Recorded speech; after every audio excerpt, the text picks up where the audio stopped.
একটা গ্রাম। এখানে কয়েকটা ঘর পর পরই একটা মসজিদ থাকে এবং একটা গ্রাম। বাইরে অনেক বাতাস, এটা একটা সমস্যা। আর বললাম না যে এই বাড়িগুলোতে তো কোনো মানুষ নাই, আছে শুধু হচ্ছে গরু আর গরু চড়ানোর মানুষ, রাখাল। সেই রাখালগুলি আবার মোস্টলি আমাদের দেশি ভাইয়েরা। তো এখানে আসলে রিপন একটা মসজিদে নামে মাছে ঢুকে গেছে। ও মনে হয় তারপর বলতে শোনা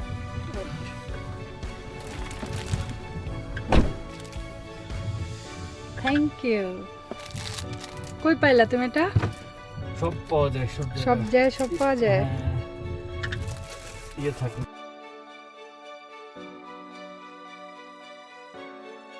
বাপরে বাপ, এমন বাক এই রাস্তাটায়। না একটা জিনিস শান্তি দেখো, যে মানে বলতে বলতে আসলে শান্তি বলতে বলতেই দেখা যায় কি, আমি বলতে যাচ্ছিলাম এত বেশি ফগ নাই, আসলে ফগ নাই। এই রাস্তাটাকে ওরা ইয়ে করছে, রিনোভেট করছে, ঢালুটাকে কমায় দিছে। কমায় দিছে। আচ্ছা, আগে যে মনে হতো বিশাল ঢাল দিয়ে নামছি, হ্যাঁ 3টা ঢালের মতো ছিল, কিন্তু এখন এই রাস্তা নিচু করে হ্যাঁ ঢালটাকে অনেক কমায়। কি লাভ হলো? এগুলো সবই তো সেফটি, এই যে এত উঁচু থেকে নিচে নামবে গাড়ি, এই ব্রেক। কিন্তু আমাদের তো তখন ভাল লাগতো, ওটার জন্য আমরা হ্যাঁ বসে দেখতে ভালো থাকতাম, লাগতো, কিন্তু ওরা তো যে কখন ঢালটা আসবে ওটার জন্য আমরা বসে থাকতাম।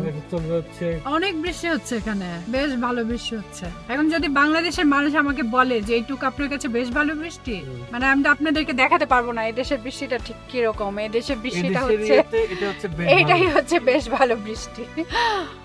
এই কাচের গায়ে একটু পানি জমা যে হচ্ছে, এটাই বৃষ্টি, আর কিছু না। এখানে ঝমঝম করে বৃষ্টি যখন আসে তখন খুবই ভয়ঙ্কর একটা ব্যাপার, কারণ এদেশে ওই পানি নিষ্কাশনের এত মানে এভাবে বানানো হয়নি, কারণ যেহেতু খুব বৃষ্টি হয় না, সো ওই পানিগুলো রাস্তায় উপচে উঠে, অনেক অনেক বৃষ্টি হলে গাড়ি ভেসে যায়, অনেক কিছু হয়। আর এই যে গাধার দল, সভ্য গাধার দল, রিপন বলবে গাধা হয় নাকি রাস্তা পার হয় খুব সাবধানে। এই সাইডটা দেখো রিপন, তুমি ইয়ে চালাও, লাগবে না, ওই জায়গাটা চলে গেছে। এই যে কাচের গায়ে যে বিন্দু বিন্দু পানি ছিল, ওইটাই হচ্ছে বৃষ্টি, এটাই, আর কিছু না। এইটুক বৃষ্টি পেয়ে আমরা কত যে খুশি। অবশ্য মানে আরেকটা কথা বলি, আরেকটা কথা, এটা খুব ভয়ঙ্কর কথা। এই বছর যেদিন খারিফ নামলো, মানে 21শে জুন, পরের দিন সকালে দেখি যে পুরো আকাশ অন্ধকার।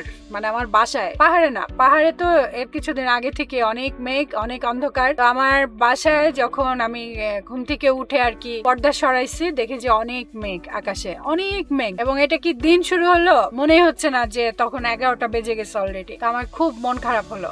মন খারাপ হলো কেন আমি বলতেছি, যে আমি জানি বৃষ্টি হচ্ছে, আমি জানি ঝর্ণা নামবে, আমি জানি সবকিছু হবে, এবং সবকিছু হচ্ছে পাহাড়ে হবে, পাহাড় এবং পাহাড়ের আশেপাশে হবে। আমাদের এই যখন শহরে এইভাবে মেঘ জমে যায়, আর 3 মাসের জন্য আমি এই মেঘবন্দি, মানে মেঘবন্দি একটা শহরে আটকা, এটা ভাবতেই দম বন্ধ হয়ে আসে। ব্যাপারটা ভাবতে যত সুন্দর যে আকাশ অন্ধকার, তার মানে নিশ্চয়ই অনেক আরাম। ব্যাপারটা এত আরামের না। যারা বাসায় থাকে তাদের এসি চালাইলে আগে শীত, রান্নাঘরে গেলে এত হিউমিডিটি, আপনারা বিশ্বাস করবেন না। এখানে 92, 3, 4, 5, 6% হিউমিডিটি, এবং এই টাইমে আমরা ঘেমে যারা কিচেনে কাজ করতে যাই, মানে এগুলো আসলে বলার কিছু নাই। প্রত্যেকটা দেশে ওয়েদারের তারতম্য থাকে, এগুলি বলতে আসলে লজ্জা লাগে। কিন্তু এটা হচ্ছে ড্রব্যাক, মানে আমি যে শহরটায় থাকি এই শহরটার ড্রব্যাক। আচ্ছা, আমি মনে হচ্ছে জাওয়াল সামানের দিকে যাচ্ছি, তাই না রিপন? হ্যাঁ, আমাকে রিপন একটা জাওয়াল সামান নিয়ে যাচ্ছে। Thank you Ripon. মানে অনেক কারণে থ্যাংক ইউ দিতে হয়। আপনার যে জীবন সঙ্গী, পার্টনার, আপনার যে কোনো ধরনের পার্টনার হোক, যে আপনার বয়ফ্রেন্ড হোক, গার্লফ্রেন্ড হোক, হাজবেন্ড হোক, ওয়াইফ হোক, বা এখন তো পৃথিবী অনেক অ্যাডভান্স, তাই না? অনেক ধরনের পার্টনার থাকে, সবাইকে সারাক্ষণ নানাভাবে থ্যাংক ইউ বলতে হয়। থ্যাংক ইউ হচ্ছে মানে এটা শুধু মুখের ভাষা না, এটা যে আপনি যে ভিতর থেকে খুশি হয়েছেন এটাও তাকে জানাতে হবে। এখন আপনি সারাক্ষণই খুশি হয়ে যাচ্ছেন, কিন্তু আপনি তাকে একবারও জানাচ্ছেন না, তাহলে সে তো জানবে না যে তার প্রতি আপনি খুশি না অখুশি। জানাবেন, সবাই একবার হলো থ্যাংক ইউ বলবেন।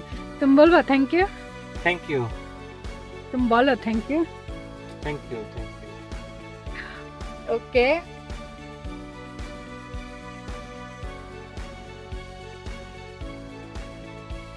জাওয়াল সামহাল আমার খুব প্রিয় একটা জায়গা। আমি জানি না ওখানে কেমন হবে, আই ডোন্ট নো। আমি সবসময় অনেক কনফিউশনে থাকি, আর রিপন বলে অনেক মেঘ, অনেক মেঘ। তো গত বছর আমি যে মেঘটা দেখতে চাই, জমাটবদ্ধ মেঘ, সেটা আমি পাই নাই, ঠিক আছে? আর যেটা হচ্ছে এই টাইমে যেটা হয় যে অনেক মেঘ থাকলে আর অনেক বাতাস থাকলে ওই মেঘগুলো পুরা উঠতে থাকে, এবং যখন বৃষ্টি হয় কেন যেন কালো মেঘ একদম উড়ে উড়ে একটা সর্বনাশা ভয়ঙ্কর একটা সিচুয়েশন তৈরি হয়। আর জামাল সামানে তো কেটে টেটে নিচ্ছে একদম, জানি না কি অবস্থা। কিছুদিন আগে আমরা ঘুরে আসছি, কিছুদিন আগে কি আজকে হচ্ছে 3 তারিখ না 20, আমরা জাস্ট 10 দিন হবে আর কি, 10 দিন আগে ঘুরে আসছি, বা 9 বা 10 দিন আগে। সেদিন অনেক মেঘ ছিল, কি যে ভয়ঙ্কর সুন্দর মেঘ ছিল, আমি ওই মেঘটাই দেখতে চাই। আর আজকে কি থাকবে আমি জানি না, যেটাই থাকবে সেটার জন্যই সোর্সটাকে অসংখ্য ধন্যবাদ, আলহামদুলিল্লাহ যে আমি যেতে পারতেছি, যদি আমি ওখানে সুস্থ হয়ে গিয়ে পৌঁছাই। আর রিপন আমাকে নিয়ে যাচ্ছে, এর জন্য রিপনকে ধন্যবাদ। Thank you Ripon.